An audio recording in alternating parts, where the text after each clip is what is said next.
ప్రపంచం సృష్టించబడినప్పుడే ప్రతి మనిషి పూర్తి సంతృప్తితో ఆనందంగా జీవించేలా అన్ని సమృద్ధిగా సృష్టించబడ్డాయి.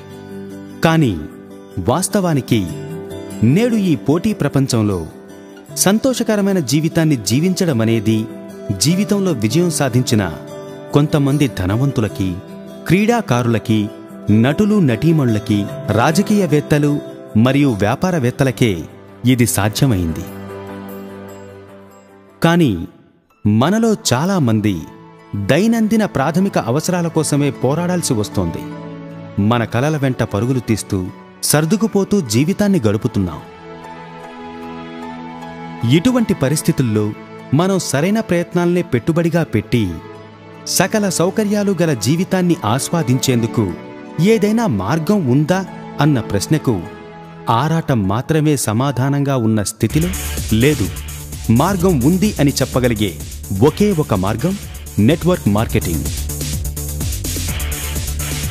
ఈ అద్భుతమైన వ్యాపార పద్ధతిని మొట్టమొదటిసారిగా 1930లో డాక్టర్ కార్ల్ రెన్బర్గ్ అనే వ్యక్తి తాను కొత్తగా కనిపెట్టిన ఫుడ్ ప్రొడక్ట్స్ను అమల్లో ఉన్న సంప్రదాయ పద్ధతుల ద్వారా కాకుండా వినూత్న పద్ధతిలో వినియోగదారులకు చేర్చారు.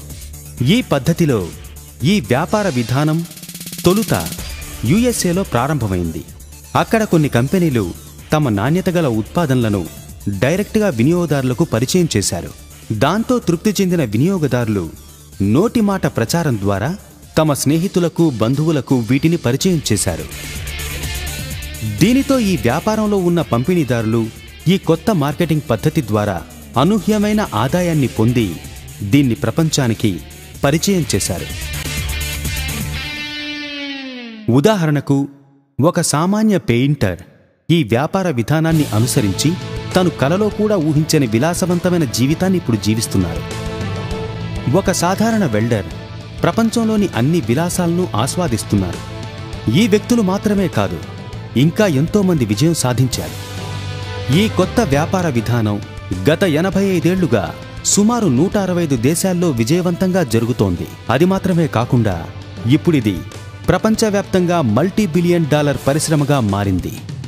అంతేకాకుండా ప్రతి సంవత్సరం ఈ వ్యాపార విధానం ద్వారా ప్రపంచవ్యాప్తంగా ఎందరో కోటీశ్వరులుగా ఉద్భవిస్తున్నారు. వారిలో అత్యధికులు మహిళలే. అదే ఈ వ్యాపారంలో ఉన్న విశిష్టత. ఈ వ్యాపార విధానం 50 ఏళ్లుగా విస్తరించిన తరువాత, అంటే 1996వ సంవత్సరంలో భారతదేశానికి చేరుకుంది. తొలినాళ్లల్లో భారతీయులు దీన్ని గొప్ప అవకాశవాదంగా అంచనాలతో చూశారు. కొన్ని భారతీయ మరియు బహుళజాతీయ కంపెనీలు ఈ వ్యాపారాన్ని మొదలుపెట్టాయి. ఎందరో భారతీయులు ఇది తమ జీవితాన్ని మార్చివేస్తుందన్న ఉత్సాహంతో వ్యాపారం చేశారు. ఈ ఉత్పాదనలు మంచి నాణ్యమైనవిగా ఉన్నప్పటికీ సాధారణ ప్రజానీకం వాటిని వినియోగించేందుకు మాత్రం ధరలు మరీ హెచ్చుగా ఉన్నాయి. సగటు సామాన్య ప్రజల వల్ల అవి తమ లక్ష్యాలను కూడా చేరుకోలేకపోయాయి. దాంతో తమ ప్రయత్నాల్లో విఫలమై నిరుత్సాహపడ్డారు. అటువంటి పరిస్థితుల్లో కొన్ని అవకాశవాద సంస్థలు దీన్ని అదునుగా చేసుకుని వస్తువులు లేకుండా కేవలం మనుషుల్ని తీసుకొస్తే చాలు, అలాగే డబ్బు ధోరణితో డబ్బుని పంపిణీ చేయడం ద్వారా అతి తక్కువ కాలంలో ధనవంతులు కావచ్చు అని ప్రజల మనసుల్లో దురాశను కలిగించాయి. అందులో ప్రజలు చేరి మోసపోవడమే కాకుండా వారు కష్టపడి సంపాదించిన డబ్బుని కూడా పోగొట్టుకున్నారు. ఆచరణీయ వస్తువులు అందుబాటులో ఉన్న సంస్థల్లో కూడా లక్ష్యాలను చేరుకునేందుకు అనవసరమైన ఉత్పాదనలను బలవంతంగా కొని పేర్చుకోవాల్సి వచ్చింది. దాంతో వారు తమ డబ్బుని నష్టపోయారు. దీనితో నెట్వర్క్ మార్కెటింగ్ అనే మంచి పేరు ఒక చెడ్డ మాటగా మారిపోయింది. 2000 నుండి 2008 మధ్యకాలాన్ని ఇండియాలో నెట్వర్క్ మార్కెటింగ్కి చీకటి యుగంగా పరిశోధకులు అభివర్ణిస్తారు. ఈ అంధకారం మధ్యలోనే 2004వ సంవత్సరంలో 2 ఉత్పాదనలు, 6 పంపిణీదారులు మరియు 2 కార్యాలయాలతో నిశ్శబ్దంగా అంకురించిన భారతీయ సంస్థ, అదే మావిస్టేజ్. ఈ సంస్థలో పంపిణీదారునిగా చేరేందుకు ఎటువంటి జాయినింగ్ ఫీ లేదు, నో రెన్యువల్. నెల నెలా చేయాల్సిన వ్యాపారం మొత్తాన్ని చేర్చి లక్ష్యం చేరుకునే విధంగా వ్యాపార పథకం వంటి సులభమైన పద్ధతులతో ప్రారంభించినప్పుడు ఎన్నో పెద్ద సంస్థలు ఈ సంస్థని ఒక చిన్న మినుగురు పురుగుల హేళనగా చూశాయి. కానీ సంస్థ వ్యవస్థాపకులు శ్రీ గౌతమ్ బాలి నెట్వర్క్ మార్కెటింగ్లో తనకున్న 19 ఏళ్ల అనుభవంతో, స్పష్టమైన దార్శనికత, దూరదృష్టితో, పంపిణీదారుడి విజయం సాధించే వ్యాపార ధోరణితో మనస్ఫూర్తిగా ప్రపంచ తరగతి ఉత్పత్తులను అందుబాటులో ఉన్న ధరలకే అందిస్తున్నారు. చేయాల్సిన పనుల గురించి సంకోచం, గందరగోళం లేకుండా విత్తు నాటినవాడు నిద్రపోవచ్చు కానీ విత్తనాలు నిద్రపోవు అన్న నినాదంతో ముందుకు వెళ్లడంతో కేవలం 5 ఏళ్లలోనే విజయాలు విస్టీజ్ని వరించాయి. ప్రత్యేకించి ఈ వ్యాపారంలో ఉన్న ఏ ఒక్క వినియోగదారుడు ₹1 కూడా నష్టపోలేదు. దాంతో సాధారణ ప్రజానీకం మధ్య ఇది ప్రశంసను, గుర్తింపును పొందింది. దీని విజయం నేడు ఇతర సంస్థలకు పీడకలగా మారింది. వెస్టీజ్ సంస్థ విజయం గత 12 ఏళ్లుగా అప్రతిహంగా కొనసాగుతూ వస్తోంది. ప్రారంభం నుండే ఈ సంస్థ ఒక్కో సంవత్సరం అద్భుతమైన 135% రేటుతో దినదినాభివృద్ధి చెందుతూ వస్తోంది. ఈ వృద్ధి విజయపు రేటు పెద్ద పెద్ద సంస్థలైన యాపిల్, గూగుల్, ఫేస్బుక్, IBM వంటి వాటికి సవాలైంది. దీని విజయాన్ని చూసి ఆ సంస్థలు కూడా ఆశ్చర్యపోయాయి. కానీ వెస్టీజ్ అలా సాగుతూనే ఉంది. ఈ సంస్థలో ప్రస్తుతం 50 పైచిలుకు ఉత్పాదనలు, 40 లక్షల పంపిణీదారులు, అంతేకాకుండా 50 బ్రాంచ్ ఆఫీసులు ఉన్నాయి. 3000కు పైగా పంపిణీ కేంద్రాలతో విజయ మార్గాన వర్తకం చేస్తోంది ఈ కంపెనీ. అంతేకాకుండా ప్రతి నెల సగటున 70 నుంచి 80 వేల మంది కొత్త పంపిణీదారులు ఈ వెస్టేజ్లో చేరుతూనే ఉన్నారు. ఇది బహుళజాతీయ సంస్థగా మారుతూ ప్రపంచవ్యాప్తంగా తన వ్యాపారాన్ని విస్తరించడం మొదలుపెట్టింది. దుబాయ్, నేపాల్ వంటి దేశాలలో ఇప్పుడిది ఆధిక్యతను చాటుకుంటోంది. పైగా 2018కి ముందు 20 దేశాల్లో వేళ్లూనాలని, 2024 నాటికి 50 ఇతర దేశాల్లోకి తమ వ్యాపారాన్ని విస్తరింపజేసి నెట్వర్క్ మార్కెటింగ్లో ప్రామాణికంగా నిలవాలని లక్ష్యంగా పెట్టుకుంది వెస్టేజ్. ఈ సంస్థకు సొంతంగా 75,000 చదరపు అడుగుల విస్తీర్ణం గల తయారీ ప్రాంతం ఉంది. అందులో 3 కర్మాగారాలు, R&D సెంటర్, ఇంకా తమ సొంత ఉత్పత్తుల తయారీకి అవసరమైన అత్యాధునిక వసతులు కూడా ఉన్నాయి.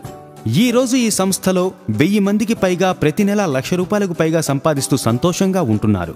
అంతేకాకుండా 1500 మందికి పైగా కార్లను సొంతం చేసుకున్నారు. వీరిలో 70 మందికి పైగా ప్రపంచంలోనే బెస్ట్ లగ్జరీ కార్స్ అయిన BMW, Audi, Benz, Volvo, Jaguar, Range Rover వంటివి ఉన్నాయి. ఇండియాలో బహుళ జాతీయ లేదా జాతీయ కంపెనీ ఏదీ చేయని, ఇప్పటి వరకు సాధించలేకపోయిన దాన్ని వెస్టీజ్ సాధించింది. వెస్టీజ్ తన పంపిణీదారుల విజయాన్ని చాటి చెప్పేందుకు కారు సాధించిన వారి విజయగాథలను వారి కారు ఫోటోలతో సహా కార్ బుక్లో ముద్రించింది. ఇంతవరకు ఇండియాలో వెస్టీజ్ తప్ప మరే కంపెనీ ఇలా చేయలేదు.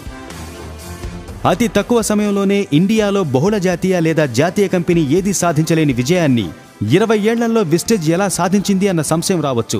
దానికి కారణాలు ఇవే: no join fee, no renewal, ప్రతి ఒక్కరికి అవసరమైన ఉత్పాదనలు విస్తృత శ్రేణిలో. ఉదాహరణకు health care, personal care, consumables, premium skin care, oral care, పురుషులకు ప్రత్యేకంగా ట్రూమెన్ ప్రోడక్ట్స్, స్త్రీలు ఎంతగానో ఇష్టపడే కలర్ కాస్మెటిక్స్, అగ్రికేర్. నాణ్యమైన ఉత్పత్తులకు ధర ఎక్కువగా ఉంటుంది అన్న భావనను మార్చి ఈ ప్రపంచ తరగతి ఉత్పాదనలను భారతీయులందరూ వాటిని సరసమైన ధరలోనే కొనేలా చేసింది వెస్టేజ్. వ్యాపార లక్ష్యాలను కుములేటివ్ స్కీమ్లో చాలా సులభతరం చేసింది. అంతేకాకుండా ప్రపంచవ్యాప్త వ్యాపారం నుంచి 40% రాయల్టీ ఇచ్చింది. వీటన్నిటితో పాటు కంపెనీల ప్రమోటర్స్ సదుద్దేశాలు అన్నీ సమిష్టిగా కలిసి ఈ కంపెనీకి అంతటి గొప్ప విజయాన్ని అందించేలా చేశాయి. మీరు చూస్తున్న ఈ అద్భుతమైన వ్యాపార విధానం తమిళనాడులో 2009లో ఆర్ఎస్ రాజన్ గారు ఈ వ్యాపారంలో వృద్ధి విత్తనమయ్యారు. తన జీవితాన్ని మాత్రమే కాదు, ఎందరో సామాన్య ప్రజల జీవితాన్ని మార్చే సాధనమయ్యారు. అలాగే భావితరాల భవిష్యత్తును కూడా మార్చివేశారు. ఈ సాధనను గుర్తిస్తూ అమెరికాలోని world Tamil university RS Rajan గారిని ప్రపంచంలోనే విశిష్టమైన గౌరవ డాక్టరేట్తో సత్కరించింది. ప్రతి సామాన్య మనిషి తన జీవితంలో నిజాయితీగా ప్రయత్నిస్తే ఎంతో గొప్ప విజయం సాధిస్తాడు. అందుకు ఉన్న ఏకైక మార్గం ఈ వెస్టీజ్ మాత్రమే. వెస్టీజ్. Wish you wealth.